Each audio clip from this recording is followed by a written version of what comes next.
Hey, how's it going, everybody? Welcome back. As you guys can see, I made it home safely, and man, was that trip last night just a little bit, a little bit nerve-wracking. Mostly going through the snow squall that hit the Texas Panhandle. It dumped a good amount of snow in a short amount of time, and the roads just became super slick, super crazy, and yeah, we even seen a car turned over on the highway. So I hope everyone that was in that car and that vehicle was okay and safe. Emergency teams was already on scene, so we didn't have to stop and try to administer help. That was like the first thing that came to mind when I saw the vehicle flipped over on the Interstate 40. Yeah,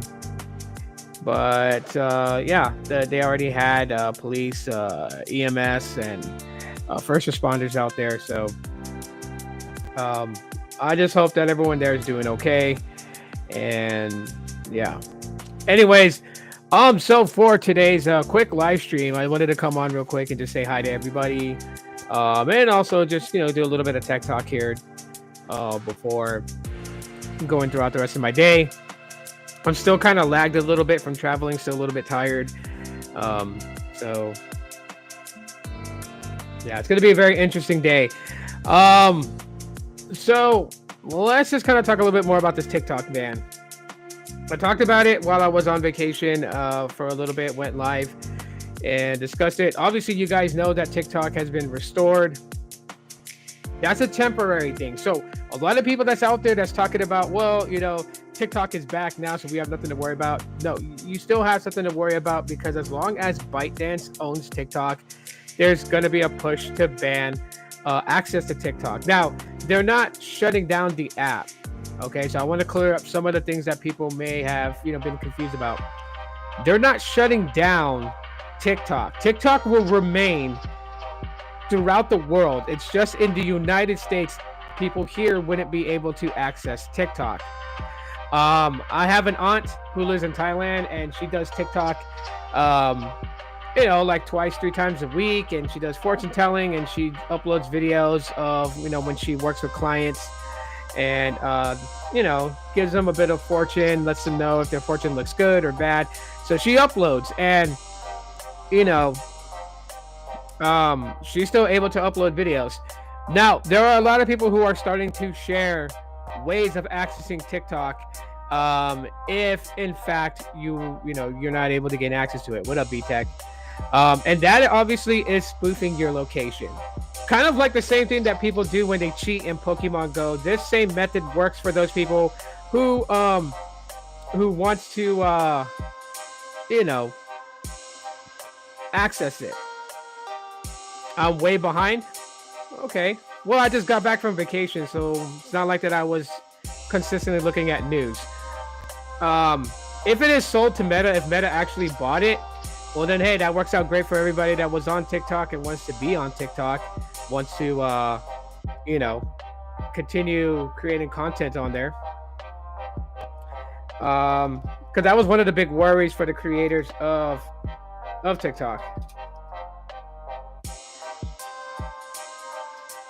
Right? I mean, that was one of the big things. And from the last of my understanding was that ByteDance didn't want to sell, but hey, it is what it is, and it's very interesting because I'm looking it up right now as you're telling me that I'm way behind. I'm looking at it. Let's see,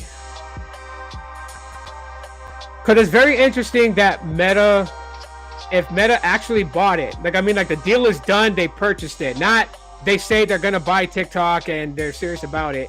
And so we take it as if they did, because how many times have we heard deals go through, and then all of a sudden they don't happen, right? Like the whole Dish and DirecTV deal. Like everyone was for sure that DirecTV was buying Dish, and then all of a sudden, last minute, it just didn't happen. So let's look more into that. My trip was okay. I got to spend time with my dad. We hung out. It was cold. Because of that Arctic blast that came down, and then traveling back, we got caught in that snow squall, and that was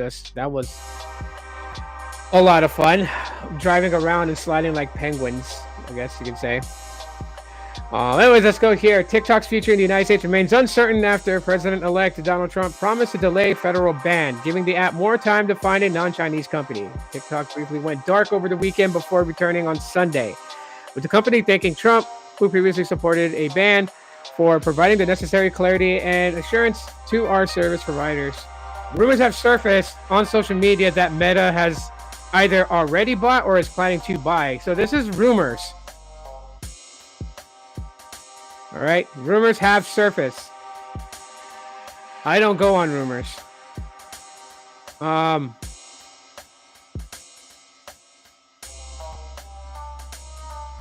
Let's see. TikTok briefly went dark on Saturday after a deadline to sell to its U.S. operations ran out of time. It came back online after Trump pledged to issue an executive order to extend the deadline. Okay, so I'm not behind on anything because there's nothing at this one that says that they did buy it.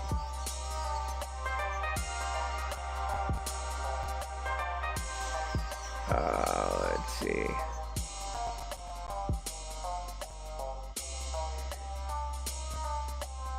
TikTok selling to Meta, what we think. Did Meta buy TikTok? So a lot of this is just okay. So it's just speculation. If there's a deal in place between Meta and ByteDance to buy TikTok, then they're in the talks. It hasn't been sold. So let's not go. Let me just backstep right now. Okay, Meta did not buy TikTok as of right now. Now, if say they close the deal in the next hour, then that's that. But there's talks of Meta buying TikTok. That's talks. They didn't actually buy it.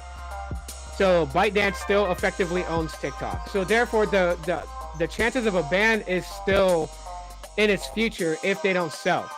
One of the things I do know about this whole thing with the with the research and everything is that ByteDance technically does not want to sell TikTok. That was the reason why, with the entire time they've had to actually to sell TikTok, they never did it.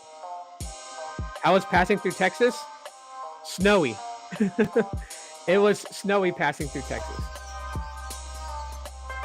Absolutely snowy. By the way, I'm going to remove the QR code there at the bottom, but if anyone wants to try out Helium Mobile, scan that QR code to sign up, and then use my promo code in the description to get your first month for free. Let me just drop this out of the way so that way it's not blocking your guys' comments. The QR code will stay up there if you guys want to scan it and sign up with Helium Mobile, try out their services. Yeah, so because it would be weird if Meta is going to buy TikTok, because it would kind of defeat their own app that they're developing on called Edits. See, when TikTok got banned, its sister app CapCut also got banned, right? So if you try to go into the Play Store and download CapCut, or if you go into the Apple App Store and try to download CapCut, you won't find it. If you sideload CapCut by downloading the APK file and then sideloading it onto your Android device, it's going to launch with that little message that tells you of basically the ban in the United States. So you won't be able to use CapCut to edit videos. Now, I still have access to CapCut, but my access to CapCut is on my PC. So now if I want to use, like some of the music that CapCut has in the lo-fi, genre, I would have to record a video, upload it to Drive, download it on my PC, open up my CapCut editor on PC, edit my video on CapCut there, export it, and then either upload it to YouTube, or if I want to do anything with like YouTube Create, then I would have to re-download the edited video back onto my Android phone, open up YouTube Create, and then finish my editing there. So I have a lot now in my editing process because I was and have been using CapCut to edit videos on the fly on my mobile phones when I'm out and about. That's what allows me to create video and upload anywhere, you know, from 2 to 3 to 5 videos a day. Is because if I have to go somewhere, I take my phone with me and I finish my editing on my phone and then upload. And that CapCut service is still banned and you still cannot access it. I don't know how long it's going to be available on my PC before, you know, I'm not able to use it on PC. But as of right now, I just finished editing a video that's gonna go up here later on this evening, and I was able to use CapCut on PC to do that.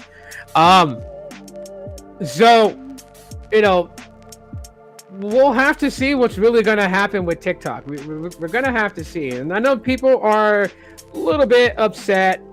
You know, they don't understand why. They don't understand why this is happening. Some people want to go straight off to speculation that the U.S. government wants to control what you see on TikTok. And, you know, that could be it. You know, what we're told and what we know so far basically is just that, you know, ByteDance connection with the CCP. That's pretty much it. That's pretty much the reasonings why. And, you know, the race to be like the, you know, the supreme superpower of the globe, right? China obviously does want to dethrone the United States as the superpower country of the entire world. Right now, the United States sits at that very top.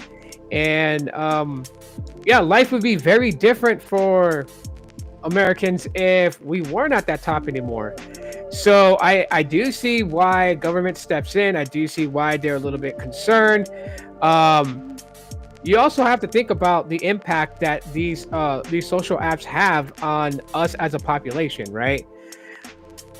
I tell you guys, I've seen more car accidents, you know, in the last 5 years because people's obsession of being on social media that they will actually literally risk their life driving, going 75, 80, 85 miles an hour on an interstate and be on their phone at the same time, checking out social media, scrolling TikTok. And that's dangerous, right? You're not fully 100% focused on your driving. So therefore, you know, you get the classic accident followed up by a, you know, I didn't see that coming out of the corner of my eye. You know, I didn't see that deer jump in front of my vehicle, or I didn't see that, you know, the lane was kind of twisting. And so I ended up, you know, merging into another vehicle and pushing them off the road. Like, but excuses don't fix the actual, you know, cause and effect and action of an accident, right?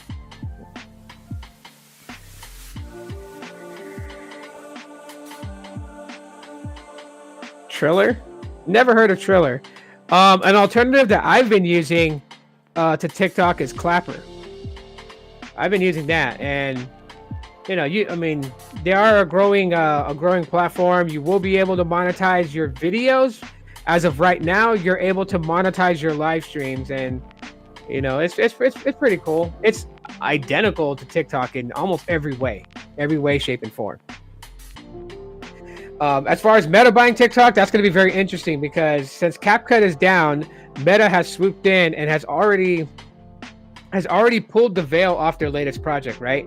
So you have Facebook, you have Facebook Messenger, you have WhatsApp, you have Instagram, you have Threads. Now Meta is releasing edits. Now it's slated for a March 2025 release, but Meta is saying it's going to be released in February. And what edits is, it's basically to edit your reels, edit your short form content, long form content. It's meant to be an editor for content creators. And you know, there are those who have actually seen a sneak peek at this app and pretty much already stated it's a clone of CapCut. And it's going to be, because it's going to do the same thing that CapCut does. CapCut allows you to edit videos, and you have like all these little templates that you can you can use to help create something. Like you can put a bunch of photos together, and CapCut can edit those photos to match, the rhythm of the beat that you chose for the music in your video, and do the transitions and everything synchronized to the beat. I mean, CapCut has a lot of handy tools that you can use to edit on the fly, and Edits is going to present that same thing. So it's like strange because CapCut is basically in tandem with TikTok. And if Meta was to buy TikTok, then what are we getting? Are we getting Meta taking CapCut and, just changing the name of it to Edits? Or, are they really like two different things? And it would kind of eat up. It would kind of eat up, what they're trying to do with Edits. You just use Power Director. I haven't used Power Director in a long time. It's been a very long time since I used Power Director. I've mostly just been using it as a combination CapCut and YouTube Create. The reason why is because I like YouTube Create, the stickers, the way that you can create titles, the way that you can, insert text, the different fonts, designs, animations. I like what YouTube Create gives. It's very good, which is what I use for a lot of the text that you see in my videos. And then for background music, I like the selection that CapCut has as far as lo-fi beats and, ambient sounds and, vlog style music. It has a great selection. A lot of them are, non-copyright. So I don't really ever worry about copyright, which is one of the things that I was a little, disheartened about when CapCut was banned as well. Because I was like, man, that was like my library of just free to use music to kind of spicing up a video that I make, right? YouTube Create and its library of music is not the greatest selection. So I would prefer CapCut. So hopefully Edits has something similar and can bring something to the table, because I would thoroughly enjoy that. As far as Meta, saying that Meta bought TikTok, they haven't bought anything. It's still rumored. They are different news publications are reaching out to Meta for response. They're reaching out to ByteDance for response. They want a confirmation that if Facebook bought TikTok, they want to know, people want to know, but it's not set in stone. So let's not go and say that they bought them, because that's setting up people, to be like, oh yeah, it's going to remain. Because in the 90 days that, ByteDance is given to sell, TikTok US, if it doesn't happen, it's going to go back up, in the ban. It's going to go dark again. And this time we don't know if the president is going to give another 90 days of a reprieve to allow them to sell it or not. Like 90 days is more than enough time for ByteDance to find a buyer. Like I said, I've been seeing everything under the sun, from Mr. Beast saying that he'll buy it to, other companies saying that they would buy it. Rumors even flying around that Elon would buy it and make it tandem with X. Yeah, CapCut has copyright-free music. So like when you're editing a video, at the bottom tab there's one that says sounds. When you click on that, it brings up a library of music and genres. And if you type in the search lo-fi, you have like over 300 tracks that are copyright free that you could use. And that's where, in the last year and a half, that's where the background music on my videos have come from. They've come from CapCut. I grab it from there. Of course, if you try to download CapCut or sideload it or any of that, you'll still get hit with that message that it's banned. So the only way I can use CapCut is on my PC, but I don't know if you can download CapCut to your PC now that it's banned. I've had it installed on my PC for months. If I want to get into the nitty-gritty editing. Of course, to get all the extra features that YouTube Create gives for free, you have to subscribe to a premium service with CapCut. That's why I said, yeah, I'm live on TikTok also. To remove background noise is free on YouTube Create. To do it on CapCut, it's You gotta be a premium subscriber. Of course, the only thing I find weird about live streaming on TikTok from here is that I don't see the comments on TikTok. So if anyone types a comment on TikTok, I don't see it. I don't know why. And it doesn't show up here on Restream, like how I can choose, Facebook comments only or YouTube comments only. It doesn't show TikTok. So I don't know if there's anything additional that I need to do to get it working here, but I'll figure it out. I'm still a little bit lagged from traveling. Still kind of tired, so. But anyways, yeah, I've talked about alternatives to TikTok in case it does actually get banned, like for good. And I see a lot of people talking about different ones. So, it's totally fine, but we just have to wait and see. If Meta buys TikTok, well, then I guess TikTok will be integrated into Instagram and Facebook.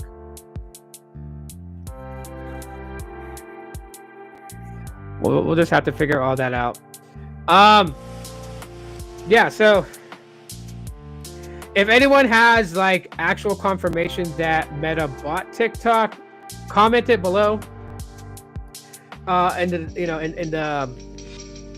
the comments, so people can find it and see that it's actually confirmed that they bought it.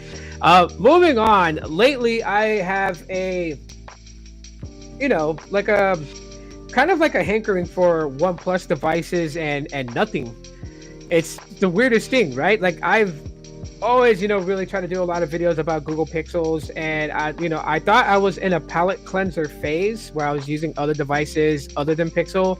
That way, if I went back to Pixel, I would it would be like a whole new refreshing experience with Google Pixel. But that's not really happening right now. I don't know what's happening. So later today, I'm actually going to drop an update review video on the OnePlus Nord N10 5G. I took the phone out of the box. I haven't used it in a while, and that's because the screen is damaged on it. My daughter dropped it and cracked the display. But I did find somebody that's going to repair my device for $99 for a screen replacement on the Nord N10. So later on at the end of the month, I'm going to take it in to the shop and let them go ahead and replace the screen and put it back in the cycle of devices that I tend to use. So be on the lookout for that video. It's going to drop later on this afternoon. But, I'm like at this phase where I'm like interested in looking at the OnePlus 12 or at least the 12R. So I'll probably end up grabbing that next month as my, new device to review, give you guys my experience with it and, all that stuff. How much did I pay for the N10? I had the Nord N10 when it came out on Metro by T-Mobile when it first launched. So it was on a promotion where it was free with signing up with Metro by T-Mobile, and all I had to do was just pay the taxes, which was like $60, and then the plan, which was I was already on a plan which was $55, $60 without auto pay. So I ended up walking out of the store, ended up paying $111 and some change. But I actually didn't buy the device, like buy outright, unlock from T-Mobile. Oh, the 9? So the people that sold me the OnePlus 9 sold it to me for $115. Originally, they wanted $150, and that's what we negotiated on price. So I bought it for $115. And I noticed that I have a hard time saying words. I'm getting older and everything like that. So to verify to people, it's 115 I bought it for. And it was a few months old. They got it for a friend to have a phone to use. And when their friend moved out and moved out on her own, she gave them back the phone, and they had nothing to do with it. So they put it up on offer up to sell. And I ended up negotiating with them and buying it. They're real cool people. I really thought they were pretty cool. I'm not going to give too much away because, their privacy. I respect their privacy, but they're really cool people. But that's what I got it for. So it was a pretty good deal. And because I was using the OnePlus 9 on vacation along with the Nothing Phone 1, and I brought my Pixel 8a, it's wanted me to really kind of bring out the OnePlus N10, which is right here. Oh, I have it right here, the Midnight Ice Blue. Since the screen is cracked, I put a generic screen protector on it. I don't care that it's got air bubbles in it. is just so I don't have to feel the broken glass here in the bottom corner, because that's where it's broken, in that bottom corner. And there is a piece of the glass that already came off. And like, my daughter feels bad because she cracked it, and she really liked the phone. Because I was letting her use it for a while. So yeah. And then yeah, so I've just been like, man, I want to try out other OnePlus devices the same way I want to try out the other Nothing phones, like the Nothing Phone 2A, the Nothing Phone 2, the 2A Plus, the CMF Phone 1, and then the upcoming Nothing Phone 3. Yeah, it's not a horrible phone. I think like the only thing that I even had issue with the N10 was its camera. When it updated to Android 11, the cameras got a little bit weird. When you record video, you would have slight stuttering in the actual recording of a video. So when you did a playback, you would see like these awkward pauses in your video replay. And that was probably the only thing that I didn't like about the N10. But I mean, other than that, you know, as far as like, you know, form functionality, it's pretty solid. Oxygen OS, you know, not a bad user interface. It's got some slight customizations to it. It's got some slight, you know, significance to it to identify it as Oxygen OS. So even though it's Android 11, it's not going to really feel like Android 11 as if you were to pick up the let's say the Pixel 2 XL, which runs Android 11, and then you would definitely see that it's Android 11 with the stock vanilla ROM. With the OnePlus Nord N10, you know, the Oxygen OS masks the age of the user interface because they try to keep it all pretty much like very similar and different from stock Android, which, you know, you could appreciate. And so, yeah, right now, you know, I have, what was it, the other day I ended up picking up a Boost Mobile SIM card and activating it, and so it's in the OnePlus N10. And it's funny because the SIM kit that I bought in Oklahoma was a T-Mobile SIM variant of Boost Mobile. It's a white SIM card. I bought it. I activated service for $12.50 because my son needed to, you know, he ran out of data. So I gave him my other SIM card for him to use. That way he can play games and do what he was going to do when we were driving. You know, it's a 14-hour drive. I felt bad that he had burned his 10 gigabytes of data on Mobile X already. So I gave him my SIM card. I picked up a Boost Mobile SIM. Thought I would try it out in Oklahoma to see how it would do. It's T-Mobile network access, so that was kind of pointless now because, you know, I bet you by T-Mobile, that's T-Mobile access. Helium Mobile's T-Mobile access. Google Fi is T-Mobile access. So it was like, there wasn't anything beneficial about testing out Boost Mobile in the Midwest. I would have had to have gone to a Boost Mobile store and see if they can switch me from T-Mobile network to AT&T network access. But the closest Boost Mobile store was like an hour and 30 minutes away. I'm not going to drive that far just to do a network change. So now the service is just sitting pretty, doing nothing until it runs out, which I have no plans to renew it. I'm not keeping it as one of my lines. Was just doing something quick with it. And yeah, but that service is currently running in the N10 right now. Metro by T-Mobile is in my OnePlus 9. Google Fi is in my Nothing Phone 1.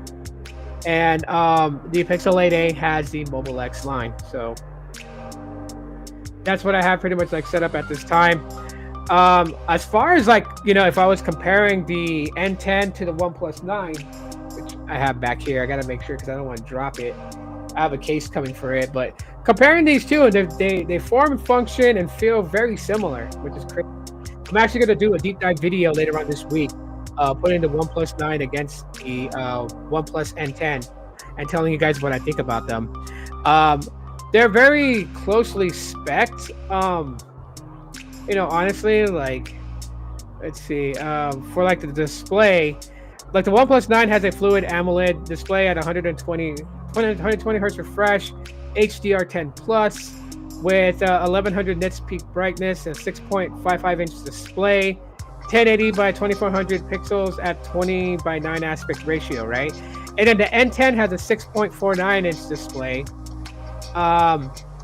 The screen to body ratio on the N10 is 83.5%. On the OnePlus 9 is 87.6%. They both have a 20:9 aspect ratio display. Both of them at 1080 by 2400.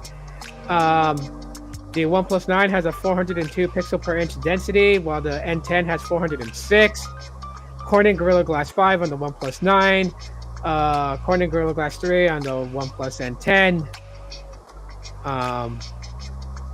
The 9 launched with Android 11, upgradable to Android 13, which it actually got Android 14. And then the N10 launched with Android 10, and then went up to Android 11.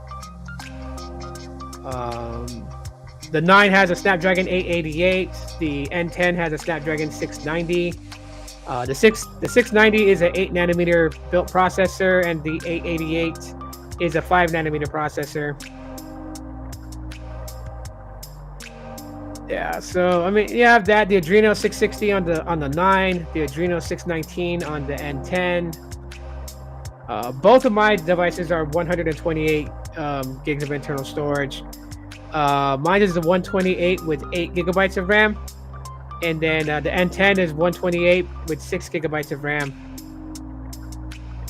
You know, you got the camera sensors, 48 megapixel f1.8 aperture, 23 millimeter lens on the OnePlus 9. You have a 64 megapixel f1.8 aperture wide angle shooter on the N10.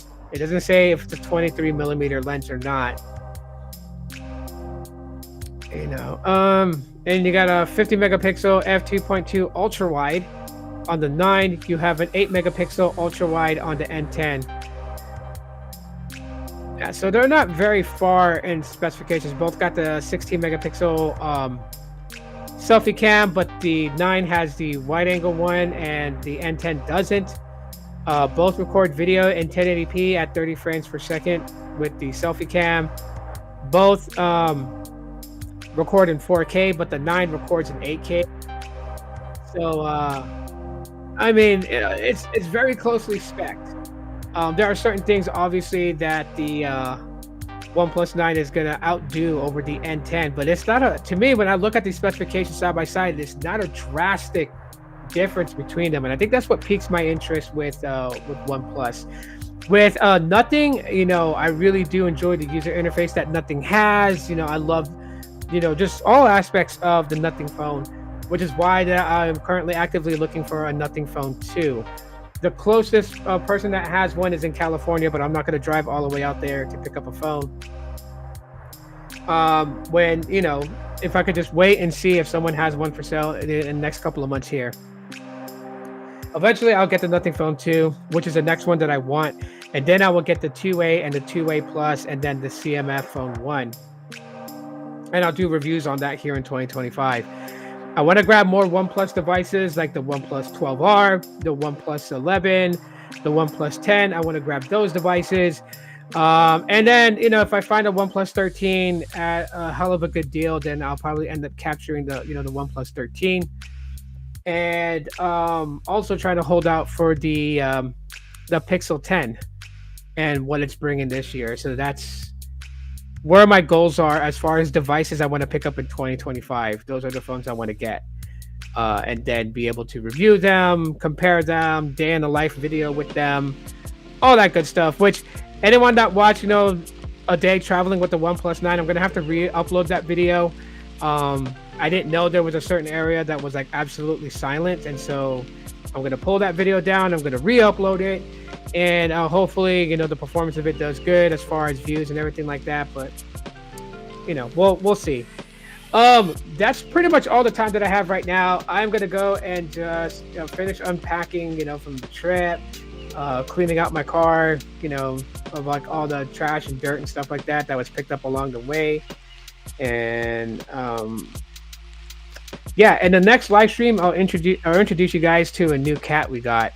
At my dad's house, there was a cat that just kept coming around us and, you know, was like circling our legs and rubbing itself against our legs. And then my dad told me that he believes it was a cat that had an owner who was in the military, and maybe the owner left and left the cat behind, so the cat's been abandoned. My dad's been taking care of it. You know, he's been putting food out for it, he's been opening the garage to his house to let the cat inside because it's cold outside. So my daughter wanted the cat, so I told my dad we would take it, and my dad got excited because he's like, he was worried about that cat, but he couldn't keep the cat because his dog Teddy would have started fighting with the cat all the time. So we packed up the cat in one of those carriers, those little pet carriers, and we brought it from Oklahoma to Arizona. And my daughter named the cat Oklahoma. She calls him Okie for short. He's a fluffy cat. If you guys follow me on Instagram, you'll probably see photos of the cat. But yeah, so now I have 4 cats, 3 dogs. I might as well get 2 turtle doves and a partridge in a pear tree because my house is turning into a petting zoo. But yeah, I will share that in future live. Thanks for hanging out with me. Thanks for chit-chatting and all that good stuff. Appreciate you guys. Sorry, it's not the most exciting live stream. As you know, I'm still winding down from being up basically 13 hours and then, sleeping very shortly. And, big shout out to my wife, and I love her because we got home at like 3 in the morning. She went to sleep and got up at 6 o'clock in the morning for work and went to work today. She's going to work on just 3 hours of sleep. And her being a manager and having all types of responsibilities, because today is a day where they write the schedule for her front end. They have 3 different meetings with corporate about stats and all this other stuff with, the company. So she's got all that going on. And then her front end team and, the stuff that they do. She's got a lot to deal with on just 3 hours of sleep. So big shout out to my wife. I love her very much because it was her that made it possible for me to go see my dad. And I'll talk to you guys about, stories of just, me and my dad and how the trip went on the next live stream this Friday. We'll talk more then. But until then, if you guys, like I said, you guys want to try out Helium Mobile, go ahead and use this QR code, scan it. It'll get you to the sign up page. Use the promo code in the description of this to get you started on Helium Mobile. If you want to cop a Team Pixel, Team Nexus shirt, grab one for $20 right here. Scan that QR code. It'll take you to my store. There's merch there you guys can buy. We have t-shirts with this design, but we also have hoodies, long sleeves. Then, the shebang. There's some cool stuff there for you guys. So go check out the store. I appreciate you guys. Thanks for hanging out. I'll talk to you on the next one.